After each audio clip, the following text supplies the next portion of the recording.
Live from News Channel 8 in Tampa, Florida, this is Bucs Bonus on WFLA Now. Powered by 1-800-ASK-GARY. If you screamed, hollered, cursed at your TVs, you were not alone, Bucs fans. The Buccaneers get thrashed in a not-so-welcoming homecoming for Tom Brady in San Fran. Will it be more of the same against the red-hot Cincinnati Bengals? That's the question that we pose to our two Bucs insiders, Dan Lucas and Karen Loftus, on Bucs Bonus, powered by 1-800-ASK-GARY. I'm JB Biunno. Welcome in to the WFLA Now Stream Center as we look back at Week 14, the Tampa Bay Buccaneers. Oh, my goodness. Yuck. What is that? Yikes. Looking at these stats on the left side of your screen, the final score. San Fran, the 49ers, 35. The Buccaneers, I think, lucky to get 7 points on the board. Before we look ahead to this matchup looming with the Cincinnati Bengals, let's look back at what occurred in San Francisco when Mr. Irrelevant, Brock Purdy, the final pick in the draft in his first NFL start, made the Buccaneers made the Buccaneers defense look quite pedestrian. Dan, why don't we start with you this week? What did you make of this week against I thought, the Niners? Todd Bowles said when you game plan a scheme, not a player. But you can't tell me, the 49ers players said it themselves, that Brock Purdy brings a little different oomph to the game than Jimmy Garoppolo, and that's not an indictment of Garoppolo. It's just somebody who's different. And when it comes to tendencies, stepping away from a potential sack, extending a play, how you go through your checkdowns, that's an individual thing. And in how you execute. Brock Purdy was terrific against the defense, and I think he would have fared well against any team, really, on Sunday. So let's give credit where it's due. It's a great story. They kept showing his parents, big plays. His parents were emotional. Unfortunately, when you had vested interest in the Bucs, it was a little brutal to watch. And the Bucs handed them a few breaks in the form of penalties at the worst times to just absolutely bury themselves when they had a chance to hang in there. Yeah, and I just will reiterate what you said about Purdy just playing so well.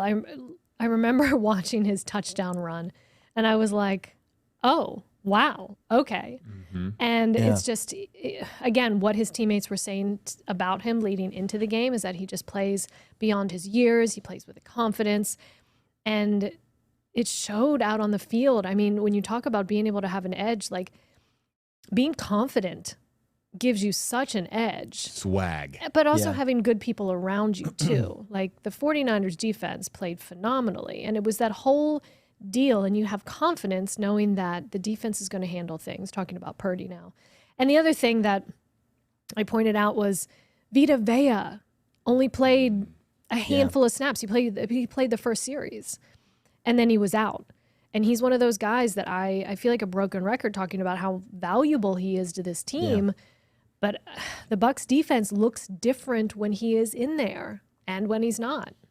We talked about it on this program over the last several weeks. Much different is the defense when Vita Vea is up there and healthy, and Antoine Winfield is back in the secondary wreaking havoc, and both of those players were not really factors in this game. We could talk all about the San Francisco 49ers, and we could talk about Brock Purdy, and we could talk about, look, I think the big thing for the Niners, and I'll say this one final point, is that clearly they're onto something special there with how they draft and develop players, because whether it's an early pick in the draft like Bosa or the very last pick in Purdy, they're able to find value in their draft picks, which is just really sensational. But let's focus on the Bucs, because we're talking about another game where the Bucs just looked flat. I mean, and there being this disconnect.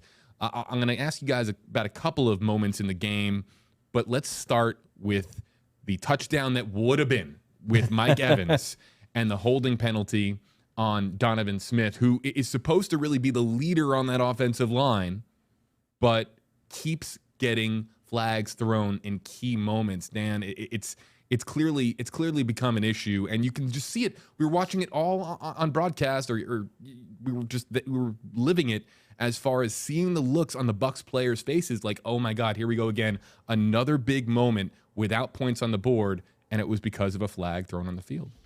Yeah, it was, and that was one of many penalties. 4 big ones on the day, 1 on offense, 3 on defense. Donovan Smith in the spotlight already for the wrong reason, because he had costly penalties the week before.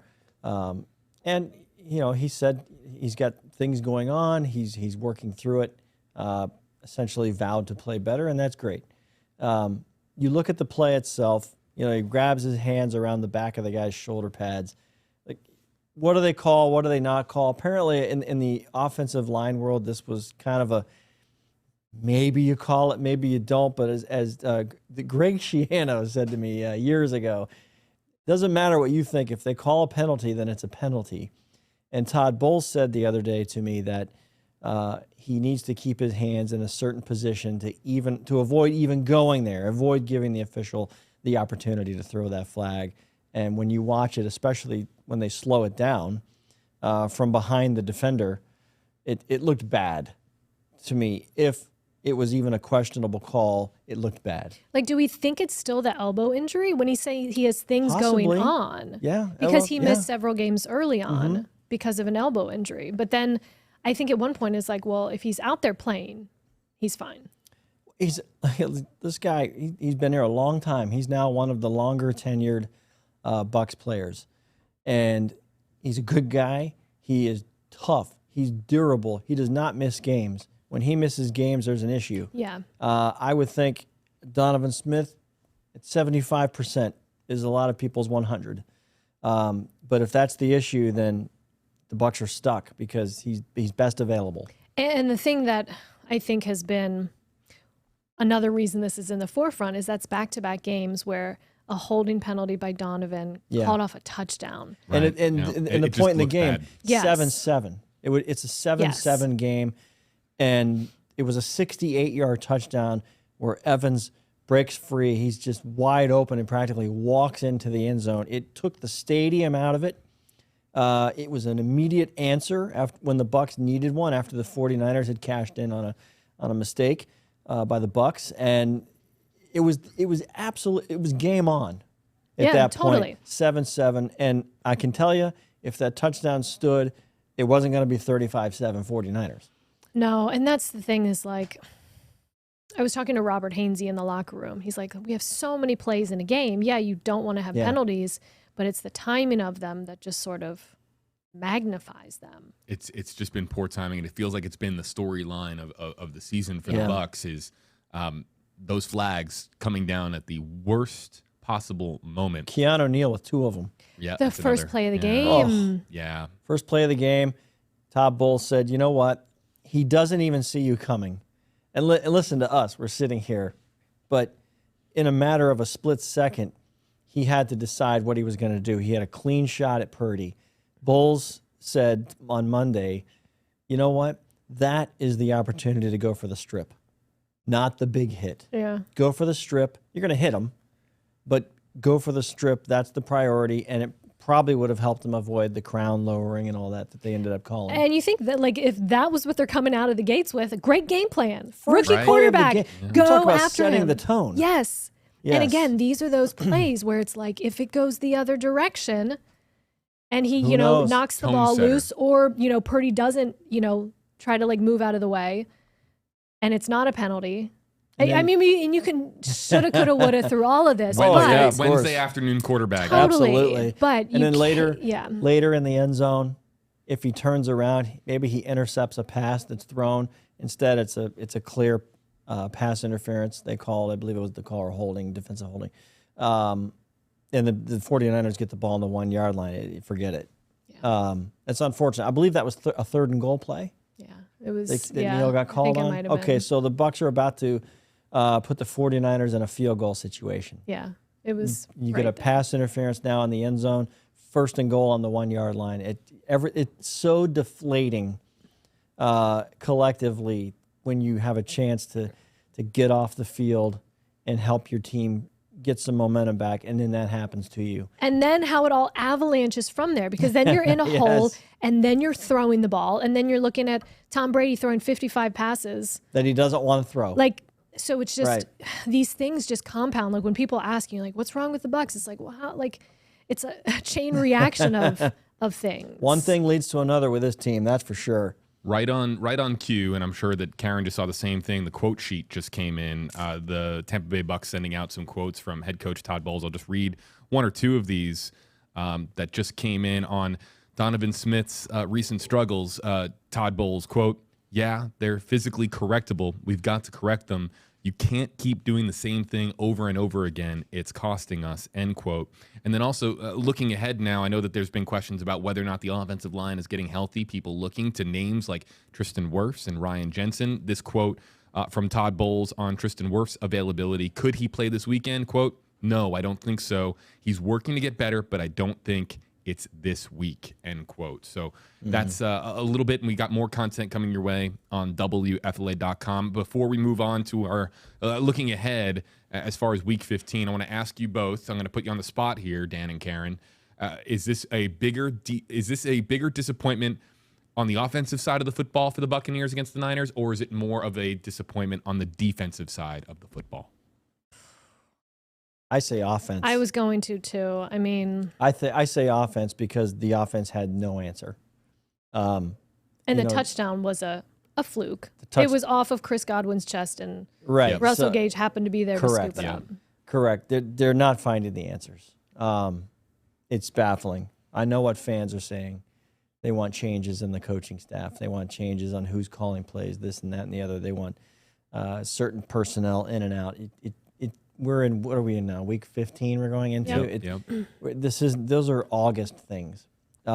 This is what the Bucs are right now, and for better or worse, they're going to have to dig themselves out of this hole. They're in it. They're going to have to dig themselves out of it. Let's look at our Week 15 injury watch, and there's a lot of names that we could bring up as the injury report, of course, comes out in the days ahead as we look to who is practicing and who is not. These are going to be big names over the course of the next several days, but look, we were just talking about them both. These two are by far the most important players on the Bucs defense. It starts up front with Vita Vea, and then in the back, of course, being Antoine Winfield Jr., being the dynamic defensive playmaker that he is. Who is more likely to go this week based on what you guys are hearing in the locker room? Gosh, I don't know. I don't have an update on Vita. Yeah, I don't know enough about Vita Vea yet. Calf, I mean, strain a muscle, that's, I don't think that's a discomfort thing. I don't think you can go until it's ready to go. It's like a hamstring almost. Yeah, like an explosive situation. Winfield, of course, coming out of concussion. I think he's Is he concussion or is he hamstring? I think he's over the hump there, and he had, what was it, ankle? It was something else because he had something else. Hold on. I think Winfield is ankle. Okay, so can we say that Winfield is clear from concussion protocol? I would say so. Okay. Yeah, I would say so. Yeah, very easy to confuse because there were two things. It was simultaneous. Yeah. It's an easy thing to came back from the concussion. Right. Wow, but I believe that's what's keeping him out now. It's just personnel-wise, those are just absolute must-haves on the field. Those two faces right there. We're going to start talking about the Bengals here in just a moment, but as far as the injury watch and Bucs fans, if you're listening on this Wednesday, look, Thursday, Friday, Saturday, these are the two names to really be paying attention for on the injury report, because when you're talking about how red hot the Bengals offense is right now, you're going to need guys like Vita Vea and Antoine Winfield Jr. on the field come this Sunday. Phone lines are open. You guys know what that means. Okay. We have a caller on the line, and it's only, my goodness, we can't get the call count too high. It's been one caller every single week. I wonder who it could be. In order to call in, you have to wear a pirate ship on your head. That's right. That's what I figured out. Let's go to the call lines and listen in. JB, this is Buck Firebird. Yeah. Are those lights on the? Last week, it was a rough game. Holiday edition. We got beat, real bad. But at the same time, we're still number one in the division in this week 14. Now, week 15 going forward, is critical weeks for us. Albert's my life coach. Games. So we'll take it from there. Not going forward, playing against the Bengals. Somehow, we're going to win this game because it's at Raymond James Stadium. We've been doing good at Raymond James Stadium. And I want you to know something. We're number one in the division, and that's a good thing coming week 15. And then the teams that we're worried about are teams that we got to play. So all we got to do is take care of business. We control our own destiny. Come Sunday, we win this game Sunday, and everybody will be on our side. This is Buck Firebird, and I'm out. Buckified Bird. So Buckified Bird in. is saying, let me read into the Buckified Bird here. He's saying, hey, all you fans out there that are mad, that's fine, but you're welcome back when things turn better. And he's saying they are going to turn better, so all of you are coming back. Look at that guy. He sounded a little muted. He sounded a little bit. He's a Did you little notice the tone? I think he's still. But then he today. tried to finish strong with the division. Yeah. That silver lining. That's right. He didn't exactly. It's the shred of hope. He didn't exactly throw the gauntlet on the Bengals. He just said, we're going to play well against the Bengals. But there is some serious logic to what he is talking about. And in this one respect, you win against the Bengals at home. It's right. the type of victory that could catapult you into momentum as the team gets healthier into perhaps just maybe some resemblance of a couple of years ago when you were getting hot at the right time of year. But can it be against a team as formidable as the Bengals? As we look here at your week 15 preview, the Bengals coming into town and taking on your Tampa Bay Buccaneers. We're talking about two first-place teams. The Bengals, or I think actually no, they're in second place. They are in Ravens, second place. Yeah. They are tied with record, but they are technically in second place. So they're 9-4, taking on the first place 6-7. Tampa Bay Buccaneers is a kickoff at Raymond James Stadium, 4:25 Eastern Time on CBS. The Bengals opening up as a 3.5-point favorite. And we're going to start here with our storylines. Yes, you are going from Mr. Irrelevant, the very last pick in last year's draft, to the number 1 overall pick a couple of years back in Joe Burrow, who is really starting to develop into an NFL star. I mean, after leading, of course, the Bengals to the Super Bowl last season with all the weapons that he has in Cincinnati, the Bengals are for real. And the Buccaneers are kind of laboring into this matchup. So how do you transition, Dan and Karen? And Karen, why don't we start with you? How do you transition from going against somebody that has virtually zero tape in Brock Purdy against somebody who is well-established as one of the better quarterbacks in the NFL this week in Joe Burrow? Yeah, I think it's a matter of looking at everything you did against Purdy and then using that as an example of a lot of what not to do. And, you went up against a good quarterback who executed well, who had good weapons around him. So there's a lot of things you can take from that in the sense of this is how we got beat and really examine that game film and then just do your best to make Joe Burrow uncomfortable, which is so incredibly difficult because it seems like nothing makes Joey B uncomfortable. Rattled. He's like, he's got his guy Jamar, like those two. I know. I'm biased. I covered them at LSU. I had to put that in there. But they are very cool and consistent. So nothing shakes them. Brock Purdy came into that game against the Bucs with swag, with more swag than you would expect as a rookie. Which is similar to Joe Burrow, who's oozing swag. Yes. I mean, even just the way that he walks into the stadium with his fashion. Of course, he's got a big following on social media. I know one is sitting in our newsroom. I'm of course talking about Casey Sloan, our digital content producer, who grew up, of course, going for the Bengals. So looking here, Dan, as far as how you tackle, quite literally, Joe Burrow in this upcoming matchup, is it more, if you're the Bucs defense, are you looking more to correct the mistakes in San Francisco, or is it more like, okay, putting San Francisco in the rearview mirror and we're just looking forward to now Joe Burrow and taking on this different beast week 15? Well, it's tough because the Bengals are so hot right now, and you go under the premise, kind of like when Patrick Mahomes came here. You said he's going to get his. You're going to have to figure out how to limit that. I think those rules apply, and I think you go to your textbook and you first try to shut their run game down with Joe Mixon, who's very good in the top. He's in the top 15 or so in rushing, I believe. I think it starts there, and force Joe Burrow to throw, not necessarily uncomfortable on each play, but in the situation, not 3rd and 1, make him throw at 3rd and 8. And that's going to give you a chance to try and get off the field, or at least keep drives from being extended down the field on you.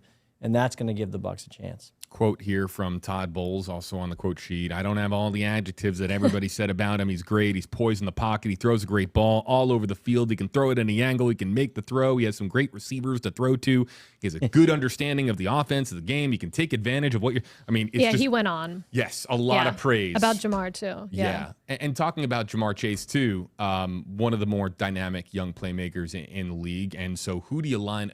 What's the game plan for stopping Jamar Chase? I mean, who is it? Is it one player on the Bucs defense that's going to be doing it, or is it going to be more of a team effort, zone schemes? What are we going to be seeing on Sunday? I think overall they've done a pretty decent job of marking, the main targets on the opponent's offense, no matter how that shapes up, a wide out, a tight end, a back that's dangerous, getting out, a mobile quarterback. I think they've done okay.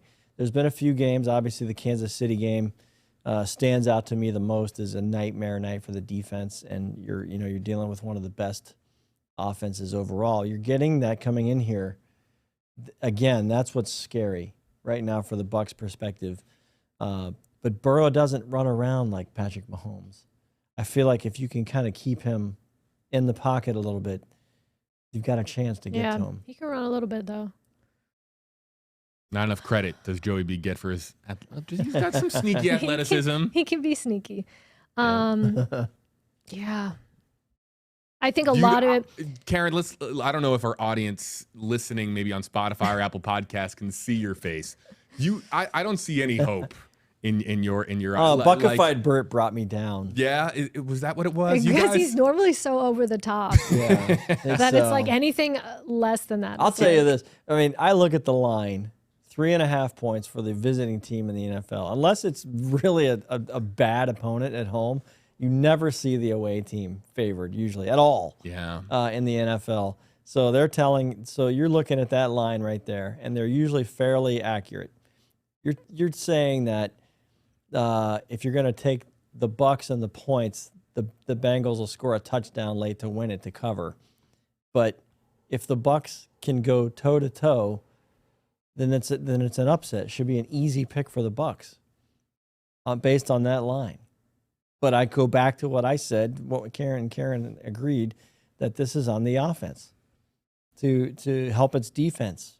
And again, I'll say it. Talking about the defense, it's like, if the defense can help the offense in the scoring department. At this point, the Bucs can take points however they can get it. Right? And when we're talking about people coming back, I'm thinking, okay, how do they contain Joe Burrow, Jamar Chase? I think a lot of it depends on if any of their 3 defensive backs that have been out, if anybody comes back, what is the injury makeup looking like on that side of the ball? And then Mike Edwards is in that mix, and we know he's the ball hawk on the team. Right. If he can come and he can get a pick 6, it's like all of these things playing together. I can't help but wonder, and just tell me if I'm crazy or if there's some reality to this. I can't help but feel like the Buccaneers are in need of that one massive galvanizing moment. Like, we've had all of these moments that would be touchdowns that just kind of fell apart for various reasons. And where's that one massive highlight reel play that you look at and you say, man, that could get us going? I thought they had a couple of them in the Monday night game, previous Monday against the Saints. I thought getting over the hump and that was going to send them on a roll. Yeah. And it didn't. And I knew this stretch of the schedule was difficult. I didn't think they were going to win in San Francisco, to be honest. And I thought they would come home and be, pretty competitive in this game. I still think they are. But I don't think a lot of fans are giving the Bucs a shot to win this game. Especially even Bucs fans. Especially given the scenario of the NFC South is winnable without this game. So, I think, and maybe fans are just trying to set the table for if the Bucs do win, to just have overjoyous, that feeling of the upset. But I'll say this, Brock Purdy goes out last Sunday, and he's told by Kyle Shanahan, listen, man, you have nothing to lose. Relax. Do what you do. Enjoy this. Yeah. The Bengals, 5 games in a row they've won, and they've won in different ways, and they're rolling some points. It's a little bit different. There is something to lose there. And I think that as you get into mid and late December, the contenders, these games get tight. These games get pretty tight, and this has the potential to be pretty tight because the Bengals are keeping an eye on the Ravens. Yeah. And trying to jockey for right now what's a wild card spot for them. But, there's a lot to lose for the Bengals. It's a lot at stake for both teams. Yes. And as we've talked about, it's like the further you get along, the smaller the margin of error is. Completely different makeups of these two respective divisions, talking about the AFC North, the NFC South. I'll also point out from Bucs content writer on WFLA.com, Casey Sloan, who I mentioned earlier, the Buccaneers do not have a win against an AFC opponent so far this year. Yeah, they've lost all their AFC North games. Yeah. This is the fourth one. It's not looking pretty. Yeah. So let's look ahead to our second storyline. Look, we'll talk more about the offense in a second. Let's focus defense. Can the Buccaneers defense carry them and continue really to carry them? It was definitely a rough go of it in San Francisco, but can the Bucs defense get hot at the right time, starting against Cincinnati, and perhaps pick up some momentum into what will likely be a first-round playoff matchup against an NFC East opponent? Actually, I will jump off of that question and ask you a more specific question, which is, how confident is the Bucs defense right now, considering that the offense is having trouble staying on the field? Dan, Karen. Well, overall, this defense, even though it's gone through all of its injuries, has kept a lot of opponents in check, and they're holding opponents to field goals. They won the Saints game because they held New Orleans to field goals on those long drives, and they have given the offense a chance. This past Sunday in San Francisco was just it was a bad game for everybody. But in the Bucs victories this year, they've held their opponent to 16 points or less. And it's the formula. This is reminding me of the 2002 Bucs, the first Super Bowl team that had an offense that kind of came together as the season came along. In the postseason, it got hot, but the defense from start to finish carried the team. Now, those names on that defense are not the names on this defense right now. I'm not putting four guys in the Hall of Fame. But I'm saying is this defense with the head coach who basically leads it is going to have to step up and carry the load. Going to have to, period. It's going to have to keep the Bengals this Sunday to field goals when possible. So injury report came out. So Bowles was saying that Sean Murphy-Bunting was ahead of the other DBs. He was full participation today. Mike Edwards was limited. Jamel Dean did not practice, that toe injury. Right. Antoine Winfield Jr. limited. Vita Vea did not practice. Joe Tryon-Shoyinka limited with a hip injury. So that's what we're looking at. And again, it's early in the week. And right. Bowles was saying that in regards to like the trio of DBs, he said SMB was further than the other guys, but still, like, let's see how the week goes. And they've also promoted a player from the practice squad, a cornerback, so to the active roster today. So it's telling me Anthony Chesley, a cornerback. That's done by design. So that's probably a depth move. Right. But it's telling me that probably a couple of those guys aren't going to go. Is there any worry on the Bucs defense right now, considering that there's so much just dysfunctional behavior coming from the offense right now? Is there any frustration, you think, or is it more like we've got our business to take care of? This is a group full of leaders and a good group of veterans, starting with Levante David. No one's going to lose focus. No one's going to put their head down. The problem is, in the games they've lost, take the San Francisco one out of it, the defense at some point in that game is just gassed. And there's reasons for that. They're not getting off the field. Something's happening to keep the opponent's offense on the field, be it a big third down play or a penalty, things we've already talked about, or the defense gets off the field and the offense comes on and goes 3 and out. Quickly. And a minute goes off the clock, and they're right back on. That takes a toll. And I think there's been some games, and Bucs fans can go through games they've watched and go, yeah, I remember that. They ran out of gas. I ran out of gas in that game. And it's just the Cleveland game, to me, that loss is an example of a defense that just didn't have it in crunch time. We only have a couple more minutes here on Bucs Bonus. Let's go to our third and final key storyline for the Week 15 matchup against the Bengals. Tom Brady doesn't look like Tom Brady. Mike Evans doesn't really look like Mike Evans right now. What is the more concerning element going into the final 4 games of the regular season, Karen? What's the more concerning, like Mike Evans or Brady? Is that what you're asking? Or just both, because obviously their success goes hand in hand. There's just clearly a disconnect with Brady. Mike Evans just doesn't. We were talking about swag Still hasn't had earlier. a touchdown since week 4. Yeah, what is going on? I don't know, but you know that offense goes through Mike Evans. It goes as Mike Evans goes, and the fact that they're not connecting is definitely concerning. But it's like the things have been talked about.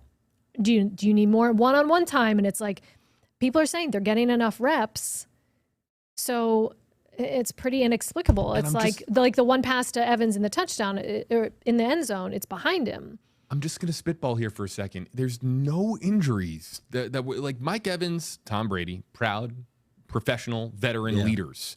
There's no word, rumors, gossip of any nagging injury or anything off the field or anything. The only thing Evans has dealt with, I'm drawing a blank now what game it was when he took the shot in the rib area. Came out for a while, returned in the game, so we really didn't think it was that much of an issue. But I thought, personally, in my opinion, that it was a big issue for him, and he was gutting him. It was gutting it out, because I think Mike Evans is a tough guy as well. So, is that affecting things this far down the road? I don't know. If it was a rib injury that was going to impact his practice, they would have to list it on the injury report by rule. So maybe that's not it. But I'll say this: the emergence, and we'll say emergence, I don't know if it's the right word, of Chris Godwin as of late, coming up with passes downfield, the big third down. We know they love him on 3rd and long. He has helped tremendously, enough that I would have thought it opened things up for Evans by now, and it has not. And I'm just as baffled as the fans over it. That has been encouraging with Godwin, and I think even just contextually about him coming back from his knee surgery. Like Byron Leftwich had a really good quote about it last week going into the Niners game. Just how incredible it is. Like it hasn't even been a year. It's probably just about a year now from when he injured it to begin with.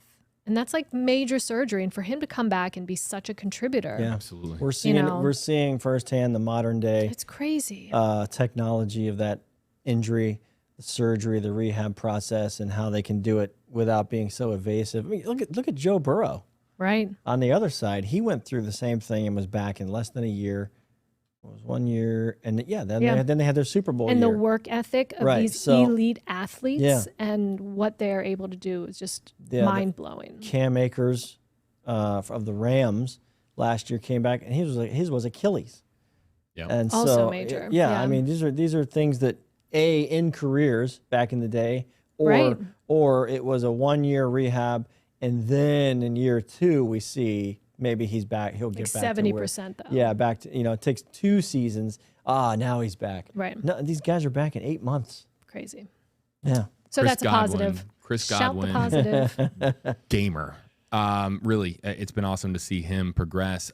Let's wrap up our Week 15 edition, of course, of Bucs Bonus, powered by 1-800-ASK-GARY by looking at our fantasy spotlight. We'll have to go rapid fire because we only have a couple minutes here. Dan, Karen, who would like to go first this week? Give me a name you just have that warm, fuzzy feeling about. Last week I went suck up, I believe, didn't I? I thought this would be a red zone How'd thing. that go? He kicks a 55-yard field goal that went to Oakland. I don't even know who I picked. Yeah, exactly. I'm gonna go. Don't take mine. I'm gonna go with Chris Godwin. Okay, you didn't take mine. In this game. I think this has a 75, 80-yard performance for Godwin written all over it. Maybe a touchdown. I think Leonard Fournette. Ooh. Okay. Yeah. I think people have sort of eased off of him, and I don't know. Yeah. It's just like you get this vibe that people are like already moved on to Rashad White, but I'm like, I have not moved on from Leonard Fournette. He's still the dude. So I think he's going to have a game. He's the dude. Looking forward to seeing, of course, the Tampa Bay Buccaneers host the red-hot Cincinnati Bengals. 4:25 kickoff at Raymond James Stadium. All of your coverage on your official Bucs Station, WFLA News Channel 8, with Bucs insiders Dan Lucas and Karen Loftus joining us in the WFLA Now Stream Center. All of your Bucs Bonus on WFLA Now episodes on WFLA.com. You can also find us on YouTube, Spotify, and Apple Podcasts. A special hello to those of you listening wherever you are listening from. So, as always, what we say here is go Bucs, and we'll be paying very close attention to what happens with the injury report as things progress in the next several days. We look forward to seeing the Bengals take on the Bucs at home. And of course, be sure to follow Dan and Karen online for the very latest. Again, in the WFLA Now Stream Center, thanks so much for joining us. We'll see you next time on Bucs Bonus on WFLA Now, powered by 1-800-ASK-GARY.